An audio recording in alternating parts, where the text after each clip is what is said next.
Capítulo 3. Tsuchiba tenía un abuelo, padre de su madre. Era un anciano que, por ser de sangre tranquila y no recargarse de emociones ni anclarse a las personas, caía bien. Podría andar entre la gente rica, la pobre, la extraña, la extravagante, la reservada, la alegre, la tímida y de igual manera que con la maquiavélica. Ninguno se sentía incómodo con su presencia. Así pudo relacionarse con los Tlamatinime, nombre en plural dado a los hombres sabios de los pueblos indígenas nahuas. Uno o varios pueblos tenían al mismo Tlamatini, o varios Tlamatinime, con diferentes funciones, donde trabajaban con sus dones para el servicio de su población.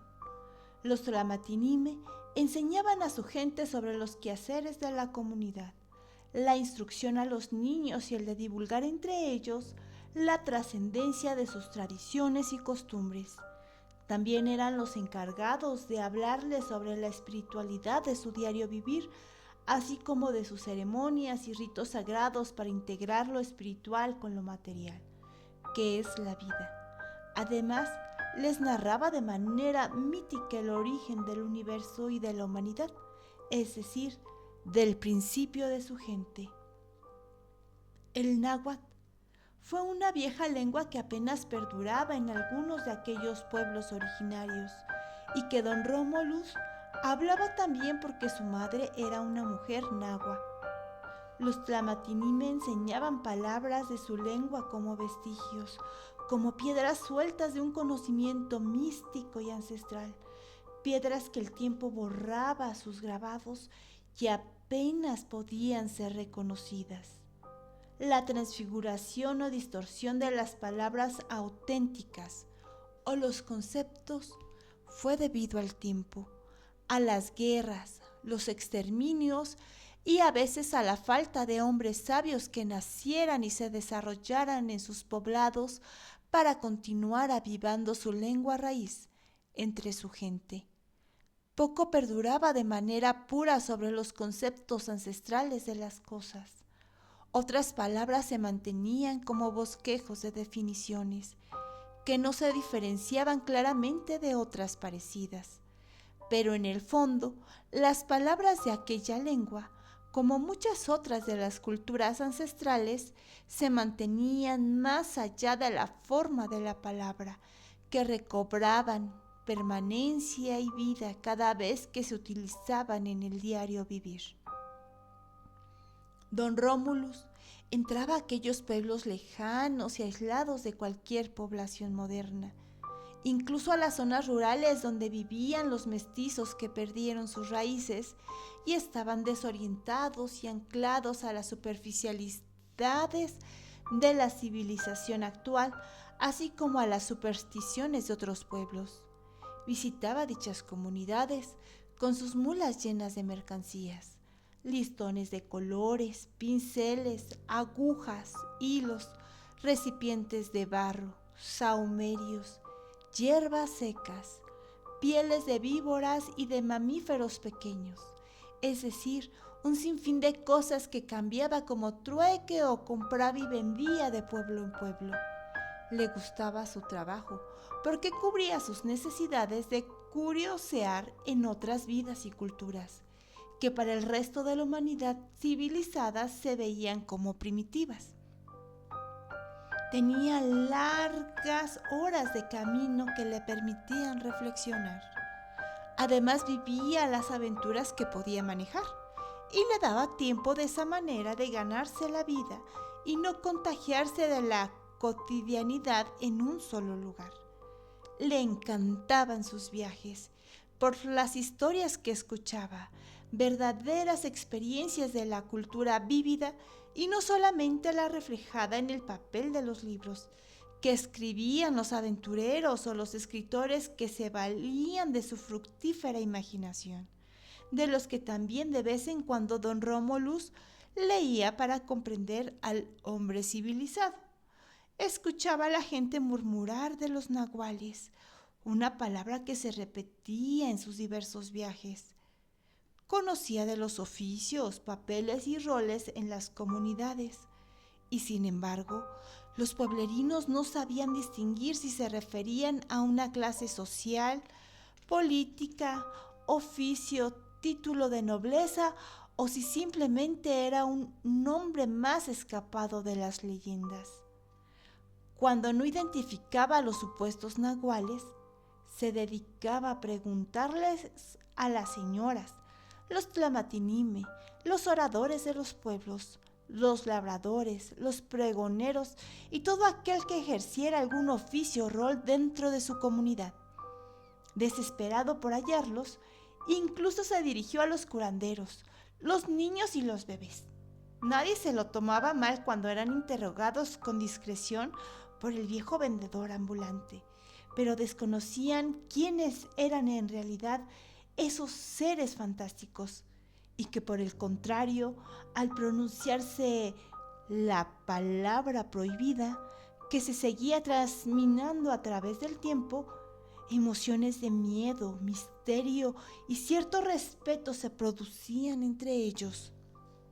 Pero Romulus, observador minucioso de las conductas humanas, veía que alguno que otro tlamatini de ciertos poblados que visitaba se asociaba de manera discreta con hombres y mujeres que generaban cierta energía repulsiva a los habitantes.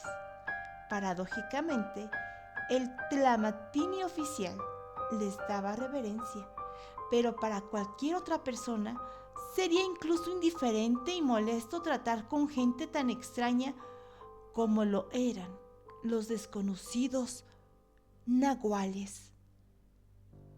Romulus intuía, por algún tipo de instinto sagacidad sobre las personas, que esos otros extraños reverenciados por los hombres sabios guardaban secretos y podrían ser los nahuales.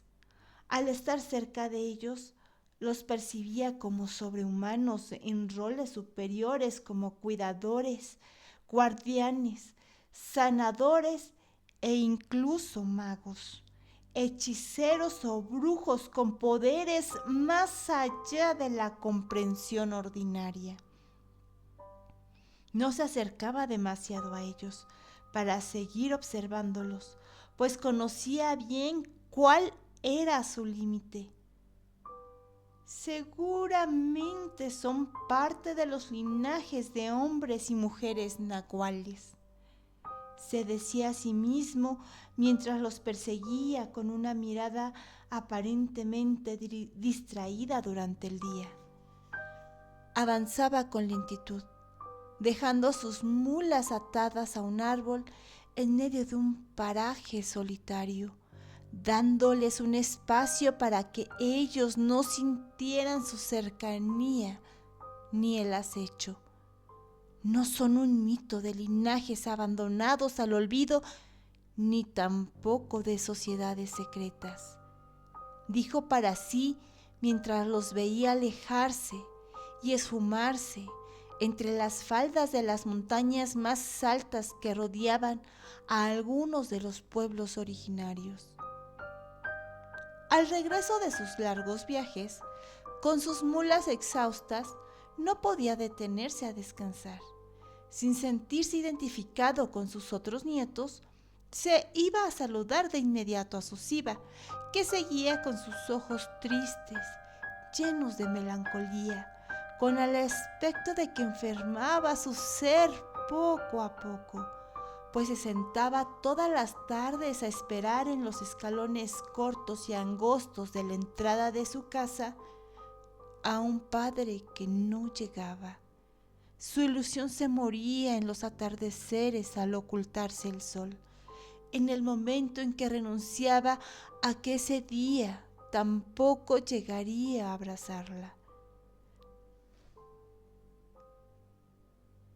Su abuelo se conmovía, pero también tenía la necesidad de ser escuchado, de hablar de sus aventuras y de sus descubrimientos, de la gente tan misteriosa que veía. Le contaba a Susiba las veces que les perseguía por la noche y la forma chistosa en la que se movía en las sombras para no ser descubierto. Hacía ademanes de contorsionista con cólicos. Movía su abdomen, flexionaba sus rodillas y serpenteaba su cuello para amoldarse a las sombras de los objetos iluminados con la luz tenue de la luna, las candelas o los escasos focos que encontraba en algunos lugares. Susiba se carcajeaba de ver a su abuelo hacer tales movimientos de gato con diarrea. Abuelo, ¿cómo puedes moverte de esa manera mientras hablas y tus huesos truenan al mismo tiempo?, le decía sin esperar respuesta de él. Esos extraños se daban cuenta de que eran observados por aquel anciano.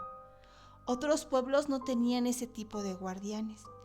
También le contaba que existían territorios enormes en los que habían perdido a su Tlamatini o que lo ignoraban por su modernidad mordaz, donde en sus pláticas de variedades exóticas eran excluidas las criaturas de la noche,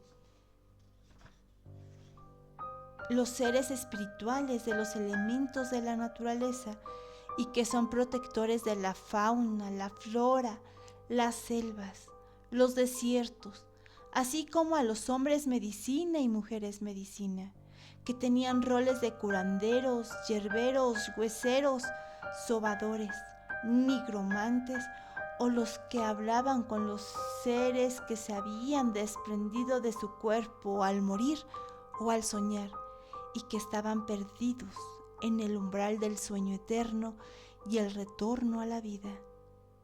Tras largas horas de charlas, a Susiba se le olvidaba su dolor por el abandono de su padre y que se hacía eterna la espera en un tiempo interminable para un niño. El abuelo se sentía contento de que su nieta se prestara a escuchar sin juicios. Para el resto de las personas que intentaban escucharlo, sus historias pertenecían a gente ignorante, marginada y sin valor cultural, que estaban muy lejanas de aportar algo importante a su cómoda modernidad. Jamás le podía dar a Susiba. No podría ser ni intentaba reemplazar a su padre, pero sí otro igual a ella, que descubre el mundo con solo querer mirar. Una tarde, el anciano llegó a su casa.